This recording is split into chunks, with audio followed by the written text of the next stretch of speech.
Hello everyone and welcome back. This is Doc Padama. This time we will be discussing one of the most requested part of research writing, which is the presentation of suggested research titles across all disciplines, meaning from senior high school to college to the graduate school level, extending it to our professionals who are already in the industry or working as teachers. So I would like to give some reminders before we proceed with the proposed research titles that you will be seeing in this particular video.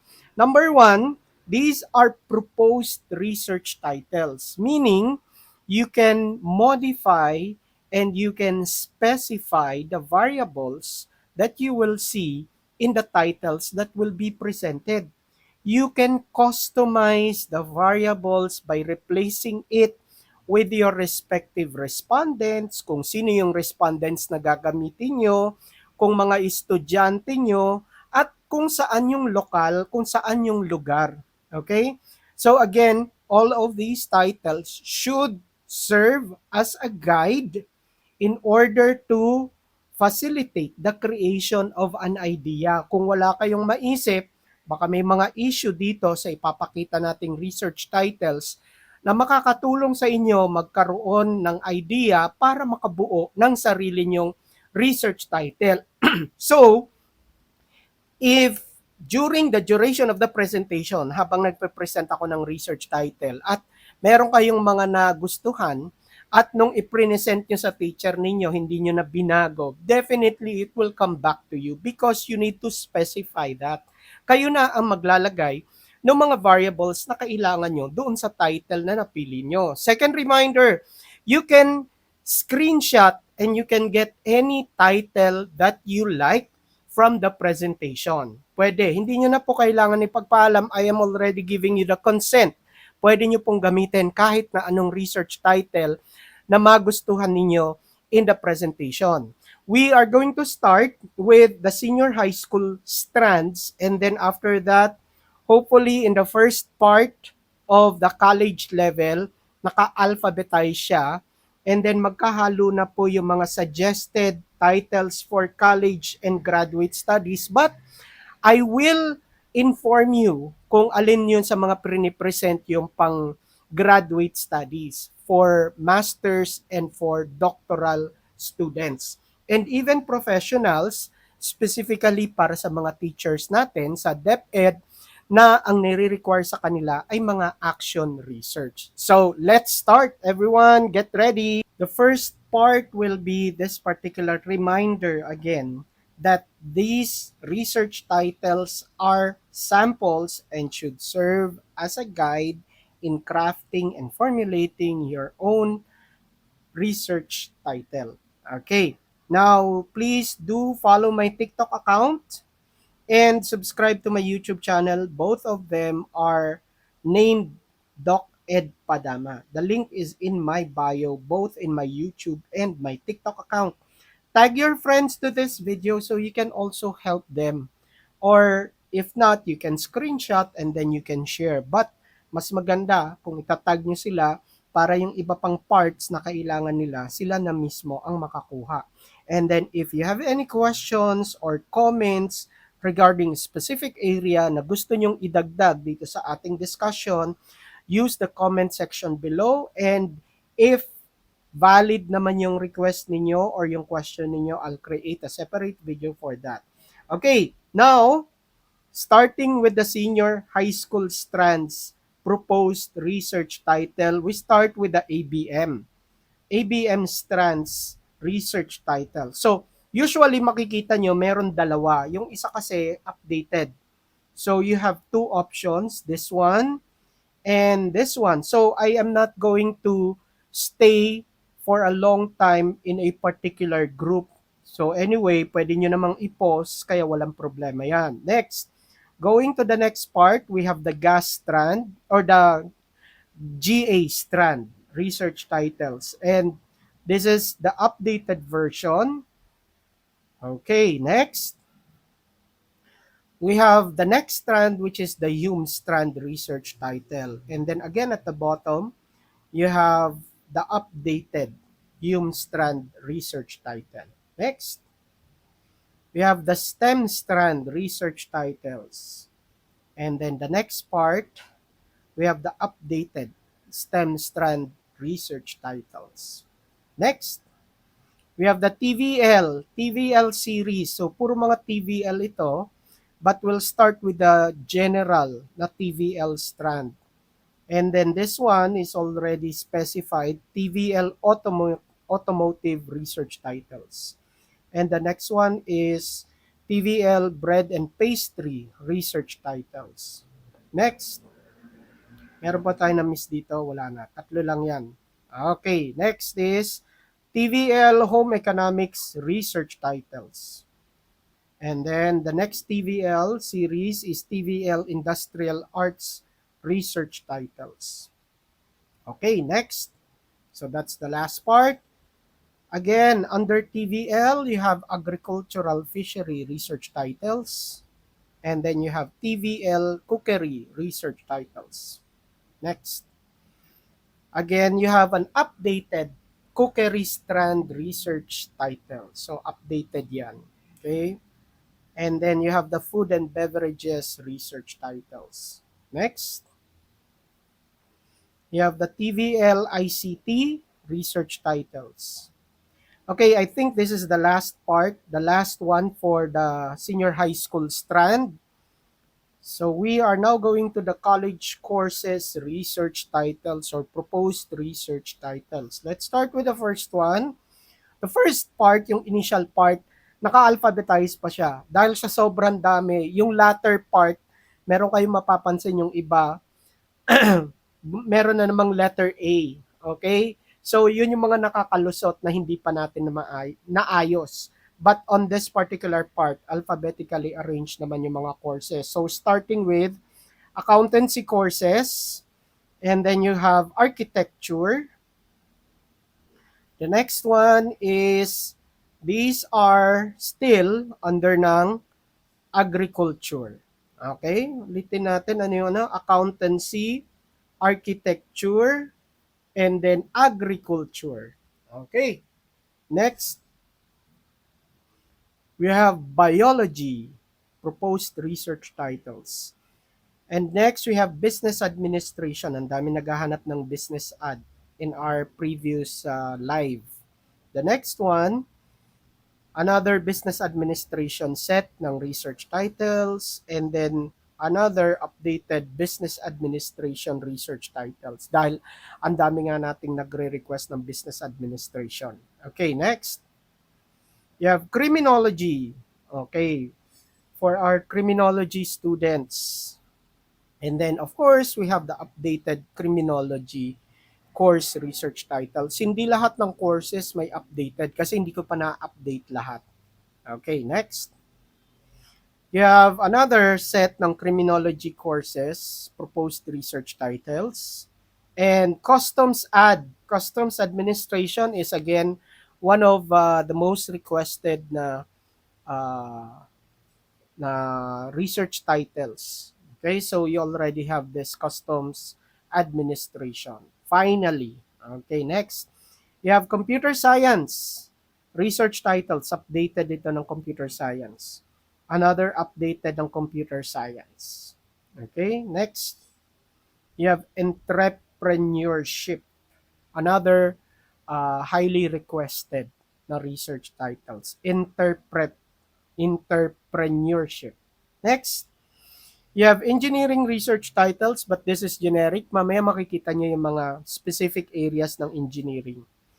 So this one is again general dun sa area ng engineering.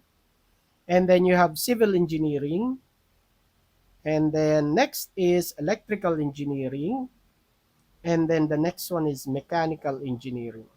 So at least if we have a recording of these compilation ng videos, you can pause and you can go back kung kung meron kayong kailangan balikan na title.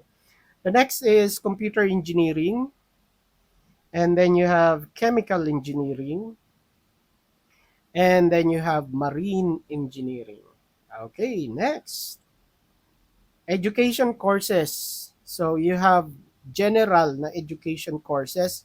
We are also going to specify this in the other parts of our research title presentation. Ito naman, English major courses, course research title. So, English major ang focus nito. Next, Filipino major na research titles. And we have yung actual na Filipino research titles. Okay, next. HRM, Hotel and Restaurant Management research titles. Next, you have ICT, updated, and you have IT, information tech. And then you have another IT set, ang proposed research title. Next, you have journalism. Okay, another ano yan, another request sa atin. Next, ito yung sa mga nursing. So ang dami ding naghahanap. So this was the first set na ginawa natin. And then this is nursing in the Philippines. And then this is the updated research titles on nursing courses in the Philippines. Again, you need to specify the variables. Okay, next. FM, Financial Management Research Titles. This is the updated version. And you have the HM, Hospitality Management. Next. You have TM, Tourism Management. Screenshot nyo na lang. And then you have Tourism Course Research Titles. Next. OA, Office Administration. Another requested yan. So, palagi nating nakukuha yung mga request ng OA. Psychology, Course Research Titles. Next. You have PT, Physical Therapy. And then you have another Physical Therapy. Okay, next. You have Psychology again. Okay, and another Psychology. Para marami silang choices. Okay, next. You have Physical Education, mga PE major. PE major. And then you have Political Science. This is the updated ng Polsci. And then you have yung mga nagtatanong din yan. Marami ding nagre-request. Qualitative research titles. This is the updated.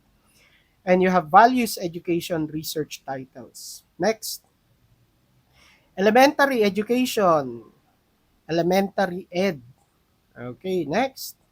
You have human resources. Human resources. Next. Social studies. Mga major ng social studies research titles. Next.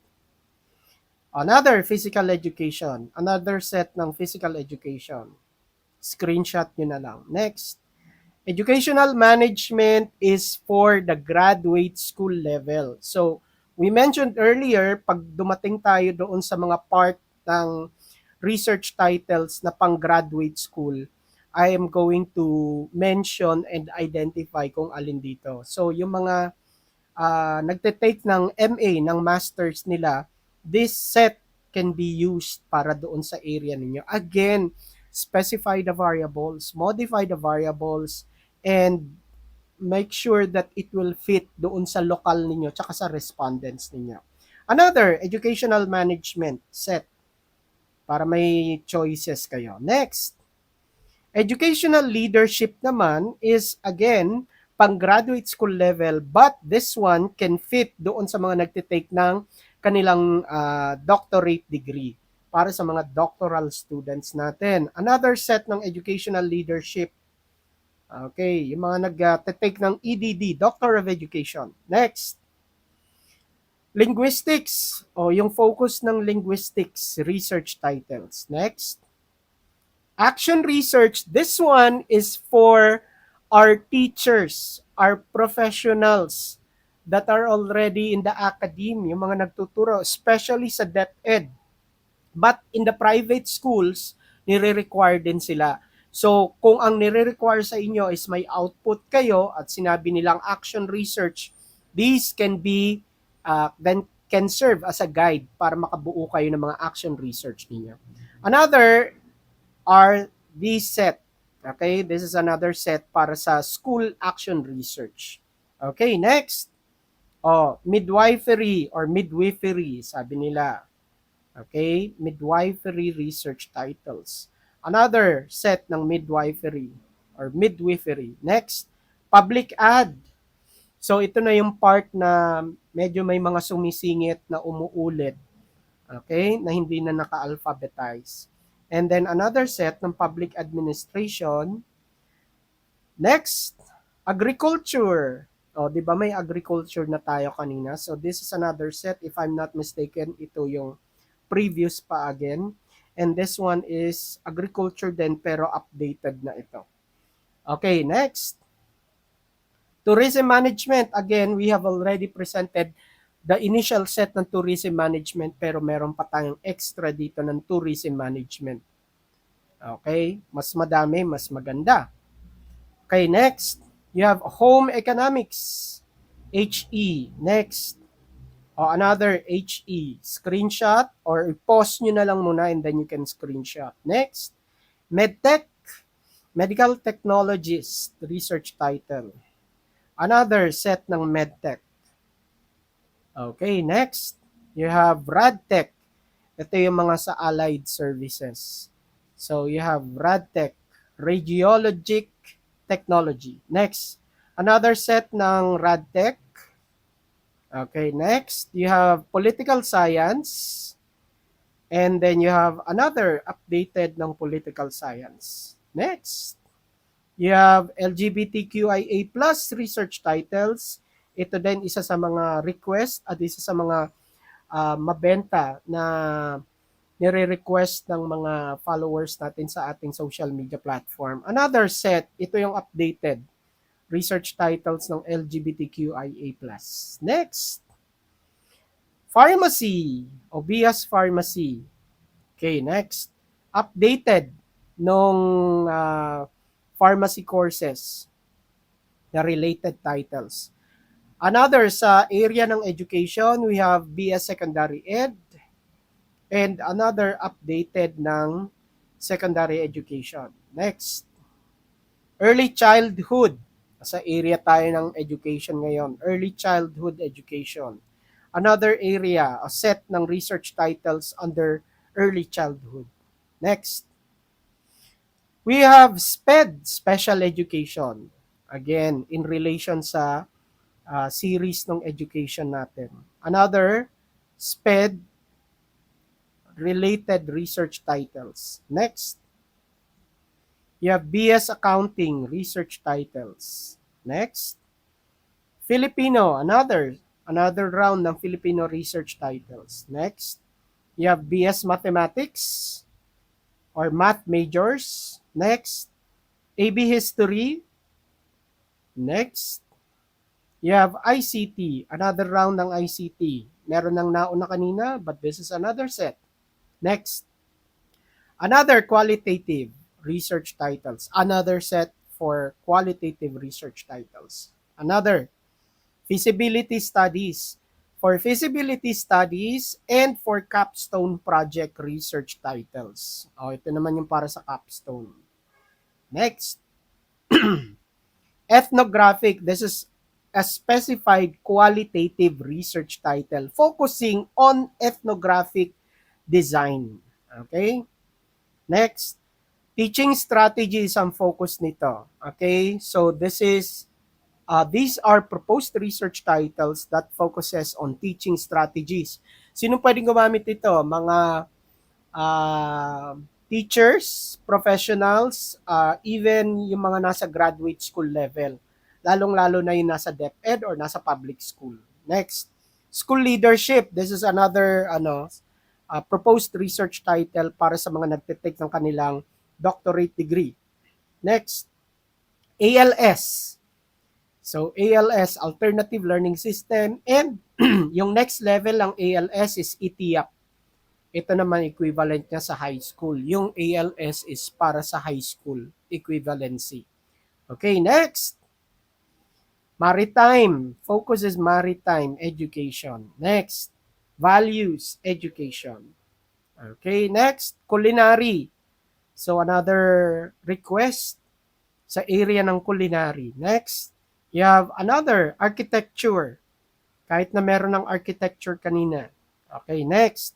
You have bio, another set ng bio.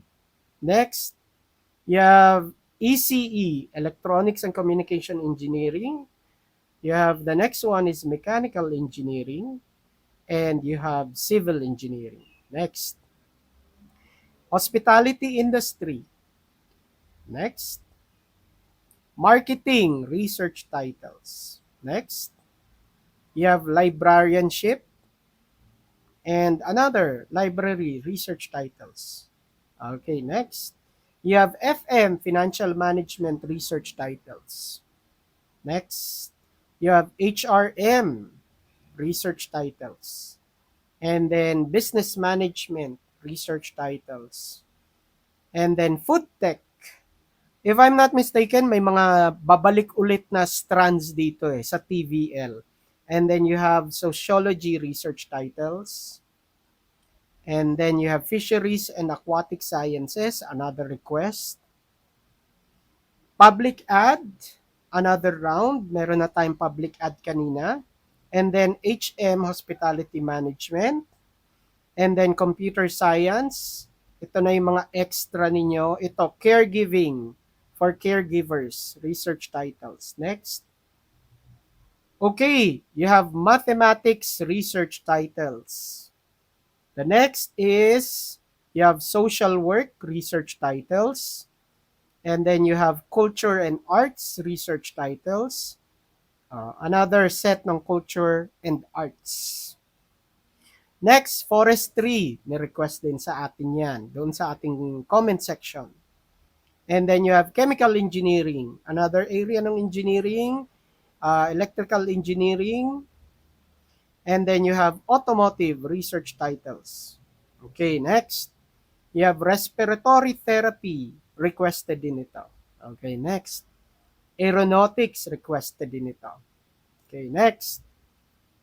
Okay, so that's the set that is currently existing right now dito sa listahan natin. Kung mapapansin nyo, may mga blanco kasi may mga ginagawa pa ako under construction. So I hope you were able to get something that interests you pagdating sa research na gusto nyong gawin. And again, please share this video, recommend our YouTube channel to your friends para kahit papano matulungan nyo sila makapag-decide at doon sa proseso ng pagsusulat ng research paper. So our YouTube channel is this one, Doc Ed Padama. So for those who are not yet familiar, this is our research type YouTube channel. And I would just like to inform you, nakaayos na yung ating series dito, yung playlist. So starting with Introduction to Research, and then How to Write Chapter 1, the series, How to Write Chapter 2, How to Write Chapter 3. All of the topics are covered for every chapter. Chapter 4, How to Write Chapter 5, and after Chapter 5, meron pa tayong mga research defense tips. After this, yung mga naghahanap naman ng mga shortened version, meron tayo nitong Easy Way of Writing with samples. And then yung mga naghahanap ng qualitative research, meron din tayo dito. And then we have sample online research defense, both for college and the graduate school level and mga international presentations. So again, thank you very much everyone. And I hope you were able to take away something from this particular presentation. Again, I would like to close by reminding you that all of these titles are subject to modification and customization based on the variables that you will be needing in your respective area. At saka kung ano yung requirement sa inyo ng mga teacher ninyo, yun ang ipasok yung variable sa mga research titles na nakita nyo. Thank you, thank you, thank you, and keep watching our videos, and I hope to see you again in our next video discussion. Goodbye everyone, God bless.